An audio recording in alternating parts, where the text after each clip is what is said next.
Hey everyone, welcome back to the channel. If you're into classic tech, Apple nostalgia, or just love beautiful machines that defined an era, this one's for you. Today, we're taking a closer look at one of Apple's most iconic laptops from the early 2000s, the PowerBook G4. So grab a coffee, sit back, and let's go back and rewind ourselves to 2003. So 2003, this was the time when Apple was beginning to dominate design culture. Not with the iPhone yet, but with the bold desktop and laptop computers that made statements. And right here we have one of those statements, the 2003 PowerBook G4, the first Apple laptop to be wrapped in aluminum across all sizes. From the ultra-affordable 12-inch to the massive 17-inch widescreen, it was elegant, powerful, and ahead of its time.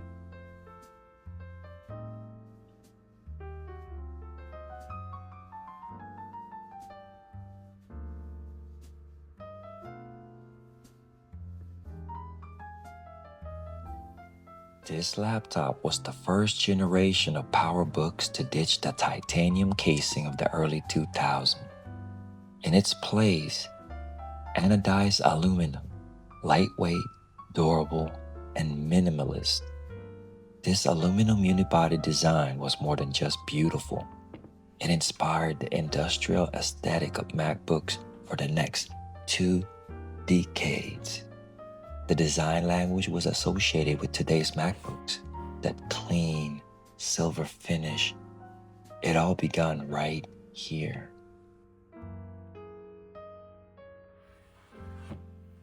Apple released not one, but 3 screen sizes, a compact 12-inch for students and travelers, a standard 15-inch for professionals, and the jaw-dropping 17-inch, which was the world's largest notebook display at the time. Imagine opening this thing in a coffee shop in 2003. Heads turned. It had 1440 by 900 resolution, which was high for the time, and it was still less than an inch thick. Apple didn't just scale the machine. They customized internal layouts for each, providing how serious they were about engineering.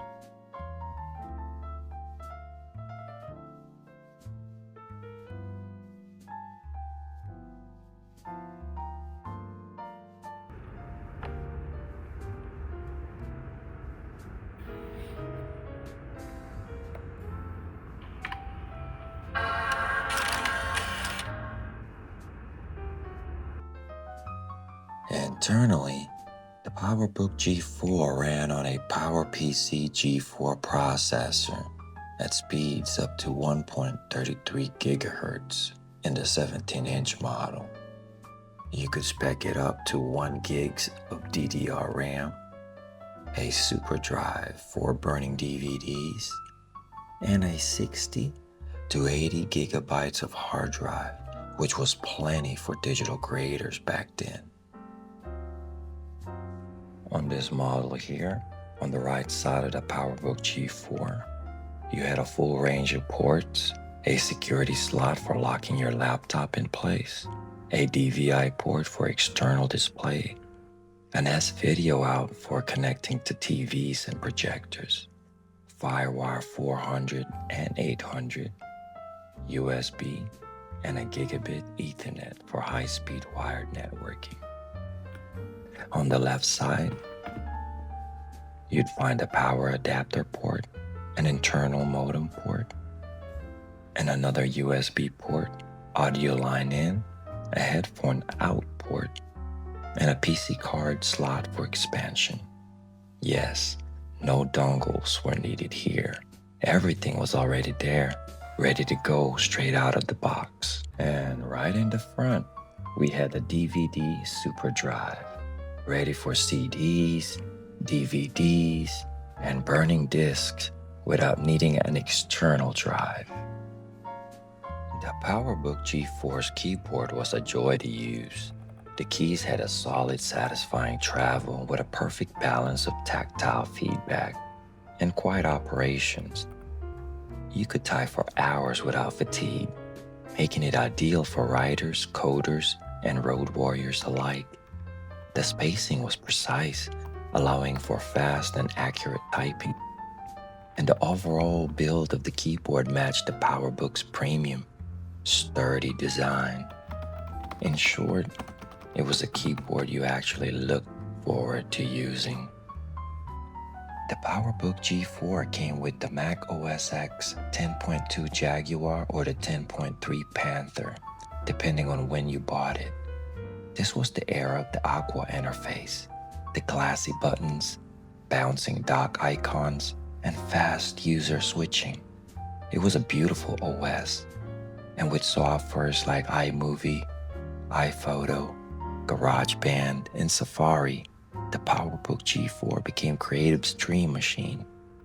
Whether you were editing home videos, making a website, or just burning CDs, this laptop handled it with elegance. This laptop wasn't a productivity powerhouse. It became a style icon from the early 2000s onward. It popped up in countless TV shows and movies, often in the hands of characters meant to be tech-savvy, creative, or ahead of their time. The slick aluminum design made it a go-to prop for a filmmaker looking to convey modernity and sophistication.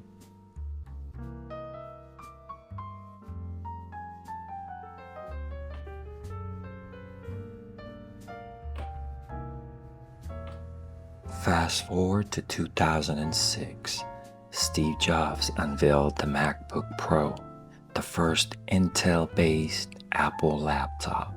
And while it brought new internals, the design barely changed, because Apple had already nailed it with the PowerBook G4. The same aluminum body, the same screen sizes, the same keyboard. In fact, the PowerBook G4 and the first-gen MacBook Pro look nearly identical side by side. That's the PowerBook's legacy. It shapes Apple's laptop.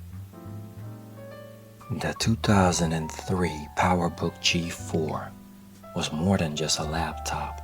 It was Apple's bold statement about mobility, power, and design. It paved the way for the MacBook Pro, influenced an entire industry, and proved that professional performance didn't have to be ugly or bulky. Even today, 20 years later, it still turns head and it still boots. That's all for today. Thanks for watching. Please subscribe to my channel and I'll see you in the next one. Adios.